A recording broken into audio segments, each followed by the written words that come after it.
റെഡിയല്ലേ?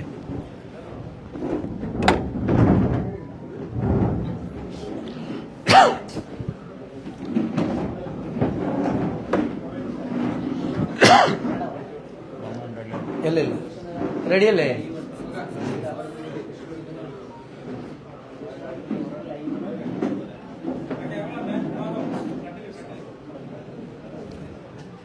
പുതുയുഗ യാത്രയുടെ ഭാഗമായി എല്ലാ ജില്ലകളിലും നടത്തുന്ന സംവദിക്കാം പുതുയുഗത്തിനായി എന്ന പരിപാടി ഇവിടെ തലശ്ശേരിയിൽ വെച്ച് നടന്നു. 33 വിഭാഗങ്ങളിലായിട്ടുള്ള ആളുകൾ അവരവരുടെ മേഖലയിലെ പ്രശ്നങ്ങൾ ഞങ്ങളുടെ മുൻപാകെ അവതരിപ്പിച്ചു. അതിലേറെ നിവേദനങ്ങളുമായി എഴുതി തയ്യാറാക്കിയ നിവേദനങ്ങളും ലഭിച്ചു. ജനങ്ങളെ ബാധിക്കുന്ന വ്യത്യസ്തമായ വിഷയങ്ങൾ വളരെ ഗൌരവത്തോടുകൂടിയാണ് UDF കാണുന്നത്. ആ പ്രശ്നങ്ങൾക്ക് ശാശ്വതമായ പരിഹാരം ഉണ്ടാക്കുന്നതിന് വേണ്ടിയിട്ടുള്ള ശ്രമങ്ങളാണ് ഞങ്ങൾ നടത്തുന്നത്.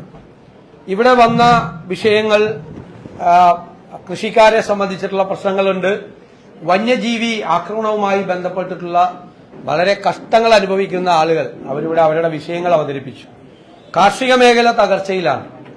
അത് വാഴ, കൊക്കോ, നെല്ല്, നാളികേരം, കശുവണ്ടി, കവുങ്ങ്, റബ്ബർ തുടങ്ങിയ വൈവിധ്യമാർന്ന മേഖലകളിൽ അവർ നേരിടുന്ന പ്രശ്നങ്ങൾ, അവരുടെ ഉൽപ്പന്നങ്ങൾ വിൽക്കാൻ കഴിയാത്തത്, സംഭരണം നടക്കാത്തത്, സംഭരണം നടന്നാലും കൃത്യമായ സമയത്ത് വില കിട്ടാത്തത് തുടങ്ങിയ പ്രശ്നങ്ങളാണ്.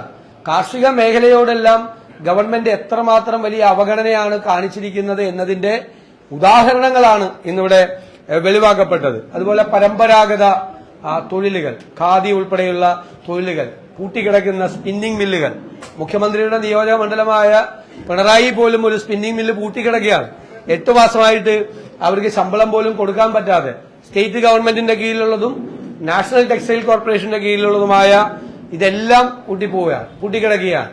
അതുപോലെ തെയ്യം, നാടക, സർക്കസ് കലാകാരന്മാർ നേരിടുന്ന പ്രശ്നങ്ങൾ, അവരുടെ സങ്കടങ്ങൾ, അവരുടെ പ്രയാസങ്ങൾ, തീരപ്രദേശത്തെ മത്സ്യത്തൊഴിലാളികളുടെ പ്രശ്നങ്ങൾ, അവരുടെ മാർക്കറ്റ് മാറ്റുന്നത് ഉൾപ്പെടെയുള്ള അവരെ വേദനിപ്പിക്കുന്ന പ്രശ്നങ്ങൾ. പിന്നെ ഗവൺമെന്റ് ഹൈവേ ഉണ്ടാകുമ്പോൾ ഹൈവേ ഒരുപാട് സ്ഥലത്ത് പ്രശ്നങ്ങളാണ്. ഇതിനൊന്നും സ്റ്റേറ്റ് ഗവൺമെന്റ് ഒരു ഇനീഷ്യേറ്റീവ് എടുത്ത് ആ പ്രശ്നങ്ങൾ പരിഹരിക്കാനുള്ള ഒരു ശ്രമവും ഒരു തരത്തിലും നടത്തുന്നില്ല. ഭൂമിയെടുപ്പിന്റെ പേരിൽ ഞാൻ ചോദിക്കട്ടെ, 2018 കിൻഫ്രയുടെ ഭൂമിയെടുപ്പ് നടപടി തുടങ്ങിയതാണ്. 8ാമത്തെ കൊല്ലമാണ്. നോട്ടിഫിക്കേഷൻ നടത്തി ഒരു മകളുടെ കല്യാണത്തിന് ആ ഭൂമി പണയപ്പെടുത്താൻ പറ്റുമോ? ഒന്ന് വിൽക്കാൻ പറ്റുമോ? ഒരു പണയപ്പെടുത്താൻ പോലും ഭൂമിക്ക് പറ്റാത്ത തരത്തിൽ എയർപോർട്ടിന്റെ ഭൂമിയാണെങ്കിലും ഈ ഭൂമിയാണെങ്കിലും എയർപോർട്ട് റോഡിന്റെ ഭൂമിയാണെങ്കിലും ഇതെല്ലാം ഒരു ഗവൺമെന്റിന്റെ സാന്നിധ്യമില്ല.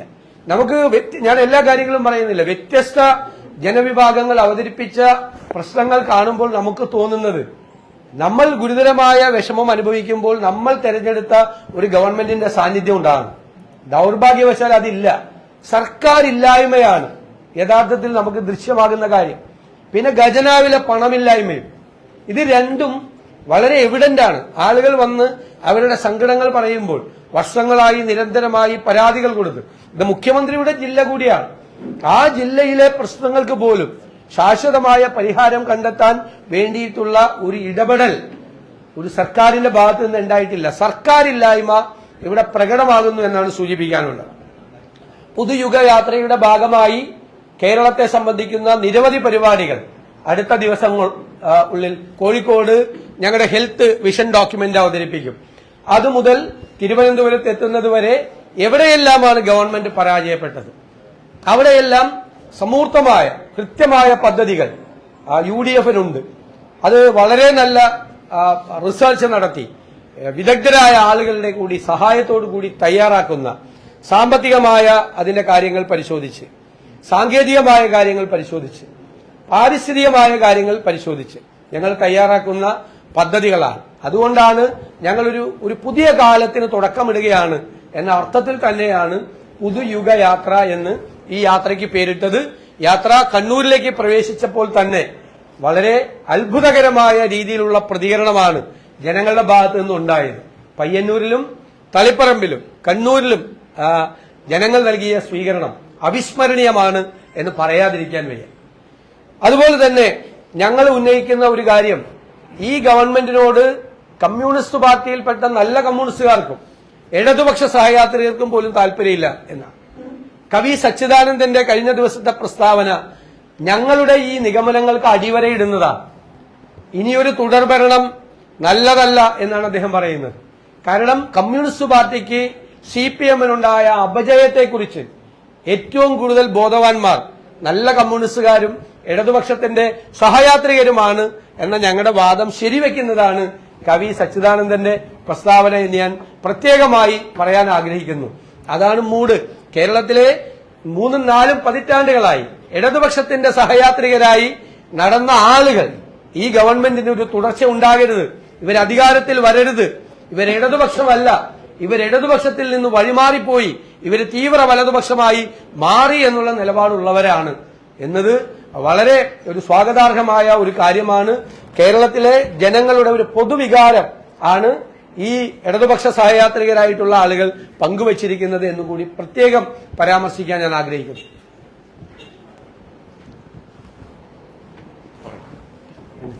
ഇവിടെ ബഹുമാനപ്പെട്ട പ്രതിപക്ഷ നേതാവ് പറഞ്ഞതിന് ഞാൻ അടിവര ഇടുകയാണ്. UDF അദ്ദേഹം നേതൃത്വം കൊടുക്കുന്ന ജാഥയിൽ ജനങ്ങളിൽ നിന്ന് കിട്ടുന്ന ആ നിവേദനങ്ങളുടെയും പരാതികളുടെയും ഒരു സംക്ഷിപ്ത രൂപവും അതിലുള്ള ജനങ്ങൾ അനുഭവിക്കുന്ന വിവിധ മേഖലകളിലെ ജനങ്ങൾ അനുഭവിക്കുന്ന പ്രയാസമാണ് പ്രതിപക്ഷ നേതാവ് ഇവിടെ അവതരിപ്പിച്ചത്.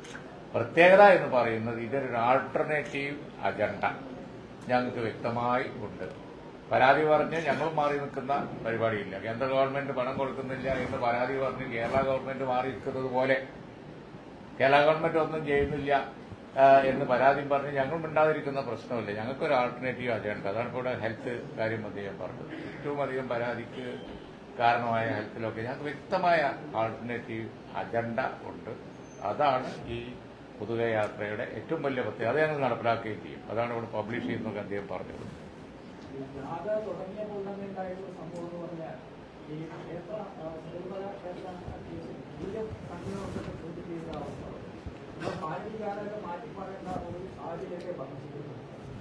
എന്തടിസ്ഥാനത്തിലാണ് UDF കൺവീനറെ ചോദ്യം ചെയ്തത്?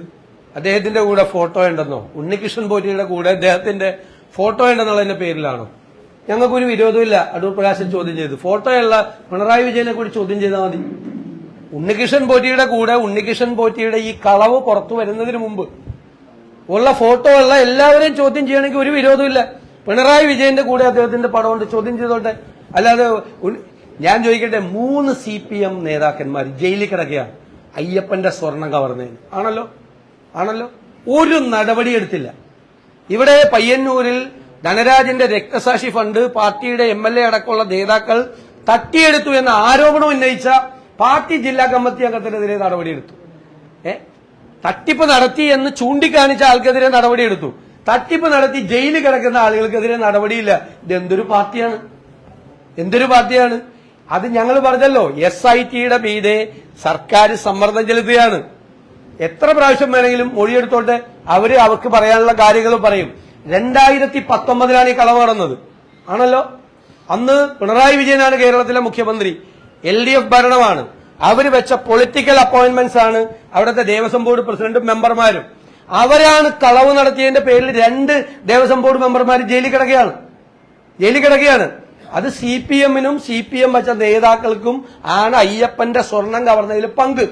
പിന്നെ പുകമറ സൃഷ്ടിക്കാൻ വേണ്ടിയിട്ട് എന്തു വേണേലും ചെയ്തു. ഫോട്ടോ എടുത്തതിന്റെ പേരിലാണെങ്കിൽ ഇത് ഇയാൾ കള്ളനാണ് എന്ന് പുറത്തു വരുന്നതിന് മുമ്പുള്ള ഫോട്ടോയാണ്.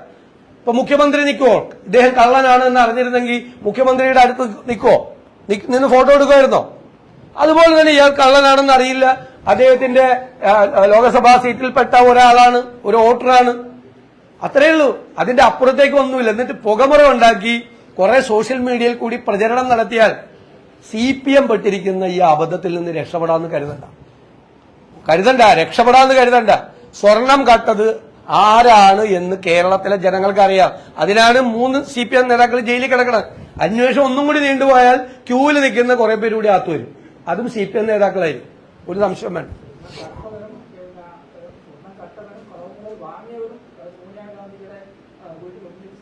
അല്ല, സ്വർണം കട്ടവൻ പിണറായി വിജയന്റെ കൂടെ നിൽക്കുന്നുണ്ടല്ലോ. പിണറായി വിജയന്റെ കൂടെ നിൽക്കുന്നുണ്ടല്ലോ. ഞങ്ങൾ പറഞ്ഞില്ലല്ലോ പിണറായി വിജയനെ ചോദ്യം ചെയ്യണമെന്നും പിണറായി വിജയനെ അറസ്റ്റ് ചെയ്യണമെന്നും പിണറായി വിജയൻ ഉണ്ണികൃഷ്ണൻ പോറ്റിയായിട്ട് പങ്കെടുന്നെന്നും. ഒരു കാര്യം കൂടി പറഞ്ഞുതരാം, അതുകൂടി കേട്ടോ കമ്മ്യൂണിസ്റ്റുകാര്. മന്ത്രി റിയാസിനെതിരായിട്ട് ഒരു ആരോപണം വന്നു. പൊതുമരാമത്ത് മന്ത്രി ഏതോ ഒരു വ്ളോഗറെ കൊണ്ടുവന്ന് ഇവിടെ ടൂറിസം വകുപ്പ് പ്രചരണം നടത്തി. വ്ളോഗറെ കൊണ്ടുവന്നു, മനസ്സിലായോ? ഒരു സ്ത്രീ ടൂറിസം മന്ത്രി അറിഞ്ഞുകൊണ്ട് ടൂറിസം വകുപ്പ് പ്രചരണം നടത്തി. കുറെ നാൾ കഴിഞ്ഞപ്പോൾ അവര് പോയി. കുറെ നാൾ കഴിഞ്ഞപ്പോൾ അവര് ചാര വനിതയാണ് എന്ന് പറഞ്ഞ് അവരെ അറസ്റ്റ് ചെയ്തു. അപ്പൊ സോഷ്യൽ മീഡിയയിലും പൊതുസമൂഹത്തിലും ആളുകൾ ഭയങ്കരമായി പറഞ്ഞു റിയാസിന് പങ്കുണ്ട്, ചാര വനിതയായിട്ട് ബന്ധമുണ്ട്, മന്ത്രിക്ക് ബന്ധമുണ്ട്, ടൂറിസം വകുപ്പിന് വന്നോളൂ. ഞാനാണ് പറഞ്ഞത്. കേരളത്തിൽ ഒരു പ്രതിപക്ഷ നേതാവും പറയാത്ത വർത്തമാനം. ഒരാള് ഒരു തെറ്റ് ചെയ്തിട്ടുണ്ട് എന്ന് അറിയുന്നതിന് മുമ്പ് അവരിവിടെ വന്ന് അവര് സ്പൈ ആണെങ്കിൽ അവരെ ഇവിടെ ബ്ലോഗറായി കൊണ്ടുവരുമോ? ആരെങ്കിലും കൊണ്ടുവരുമോ? അതുകൊണ്ട് റിയാസിനെ ഇക്കാര്യത്തിൽ കുറ്റപ്പെടുത്താൻ തയ്യാറല്ല. എന്നാൽ നിലപാടെടുത്തത് ഞങ്ങളാ. അന്തസ് വേണം, അന്തസ്. ആ മര്യാദ ഇല്ല, ആ അന്തസ്സും മര്യാദയും CPM ഇല്ല. ഞാനാ പറഞ്ഞത്, അന്നത്തെ കൊണ്ട് മന്ത്രി റിയാസിനെതിരായിട്ടുള്ള വിവാദം അവസാനിച്ചു. പിന്നെ ഒരാൾ സോഷ്യൽ മീഡിയയിൽ പോലും കൊടുത്തിട്ടില്ല. രാഷ്ട്രീയ നേതാക്കളും പൊതുപ്രവർത്തകരും ഒക്കെ പലരുടെയും കൂടെ ഫോട്ടോ എടുക്കും. നാളെ ഇപ്പോ ഞാൻ ഇവിടെ നിന്ന് ഇറങ്ങുമ്പോൾ എത്ര പേര് എന്റെ കൂടെ ഫോട്ടോ എടുക്കും? ചിലപ്പോൾ തോളെ കൈയിടും ആളുകൾ, നമുക്ക് പരിചയമില്ലാത്തവർ. നാളെ അയാൾ ഏതെങ്കിലും കേസിൽ പ്രതിയായി കഴിഞ്ഞാൽ ഞാനും അയാളോട്ട് ഇളിച്ചുകൊണ്ടിരിക്കുന്ന പടം വരും. എന്നിട്ട് തോളെ കൈയിട്ടിരിക്കണോ ഭയങ്കര ബന്ധമാണെന്നും പറയും. തോളെ കൈയിട്ട് നമ്മുടെ തോളെ കൈയിടുന്നവരൊക്കെ നമ്മളുമായിട്ട് ഭയങ്കര ബന്ധമുള്ളവരാണ്.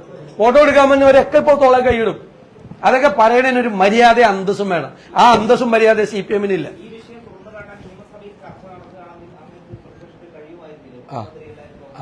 അപ്പൊ ആ തിരുവഞ്ചൂർ രാധാകൃഷ്ണൻ ഒരു നോട്ടീസ് കൊടുത്തിട്ടുണ്ടായല്ലോ. അന്ന് അനുമതി തന്നില്ല. ഗവൺമെന്റും തന്നില്ല, മുഖ്യമന്ത്രിയും തന്നില്ല, സ്പീക്കറും തന്നില്ല. എന്നിട്ട് പുറത്തു വന്നിട്ട് ഇത് പറയാണ് ചർച്ച നടത്താൻ അവസരം തരുമായിരുന്നു, തന്നില്ലെന്ന്. നോട്ടീസ് കൊടുത്തിട്ട് തന്നില്ല. പിന്നെ അവരുടെ സൗകര്യത്തിന് തന്നാ പോരല്ലോ. പിന്നെ ഞങ്ങൾ ഡിമാൻഡ് വെച്ചല്ലോ. ഈ ദേവസ്വം മന്ത്രി രാജിവെക്കണമെന്നാണ് ഞങ്ങളുടെ ഡിമാൻഡ്. എന്താ കാര്യം? എന്താ കോടതി പറഞ്ഞത്? 2019 ഇത് കൊണ്ടുപോയി കോടീശ്വരന് വിറ്റു, ദ്വാരപാലക ശില്പം. ആരും പുറത്തറിഞ്ഞില്ല. അപ്പൊ 2024 ആയപ്പോൾ കോടതി പറഞ്ഞത് ഒരു ഫേക്ക് അർജൻസി ഉണ്ടാക്കി. അതായത് വ്യാജമായ ഒരു ആവശ്യം, പെട്ടെന്നുള്ള അടിയന്തര ആവശ്യം ഉണ്ടാക്കി വീണ്ടും ഇത് അടിച്ചു മാറ്റാൻ വേണ്ടി ശ്രമിച്ചു എന്ന് കോടതി പറഞ്ഞു. അപ്പൊ ആരാ ദേവസ്വം മന്ത്രി? വാസവൻ. അപ്പോഴത്തെ ദേവസ്വം പ്രസിഡന്റ് ആരാ? പ്രശാന്ത്. ഇവിടുന്ന് കൊണ്ടുപോകരുത് എന്ന് തിരുവാഭരണ കമ്മീഷണർ ലെറ്റർ എഴുതിയിട്ട് ഈ കൊണ്ടുപോയേ പറ്റുള്ളൂ, ഇത് ഉണ്ണികൃഷ്ണൻ പോറ്റിക്ക് കൊടുത്തേ പറ്റുള്ളൂ എന്ന് പറഞ്ഞാലാ ദേവസ്വം ബോർഡ് പ്രസിഡന്റ്. ഞാൻ പറഞ്ഞതല്ല, കോടതിയാണ് പറഞ്ഞത്. അയ്യപ്പന്റെ ദ്വാരപാലക ശില്പം കൊണ്ടുപോയി ഒരു കോടീശ്വരന് വിറ്റു എന്ന് പറഞ്ഞത് പ്രതിപക്ഷമല്ല, കേരളത്തിലെ ഹൈക്കോടതിയാണ് പറഞ്ഞത്. അത് മറക്കണ്ട. ആ കട്ടവരാണ് ജയിലിൽ കിടക്കുന്നത്, CPM നേതാക്കൾ. എന്നിട്ട് അവര് നടപടി പോലും ഇല്ല. മനസ്സിലായോ? ശരി, ഇതെല്ലാവർക്കും അറിയാലോ.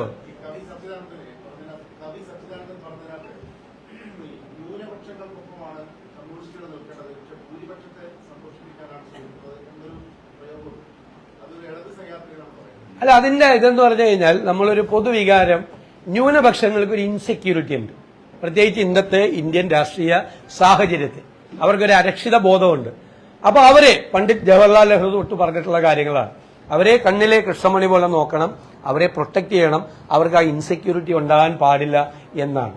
കേരളത്തിലെ CPM ഞങ്ങൾ പറഞ്ഞല്ലോ, ഭൂരിപക്ഷ പ്രീണനവും സൗകര്യം പോലെ ന്യൂനപക്ഷ പ്രീണനവും. പാർലമെന്റ് തെരഞ്ഞെടുപ്പ് കാലത്ത് ന്യൂനപക്ഷ പ്രീണനം, അത് കഴിഞ്ഞപ്പോൾ ഭൂരിപക്ഷ പ്രീണനം. ഇപ്പൊ ലോക്കൽ ബോഡി കഴിഞ്ഞപ്പോൾ രണ്ടുമില്ല, മൊത്തം കൺഫ്യൂഷനാണ്.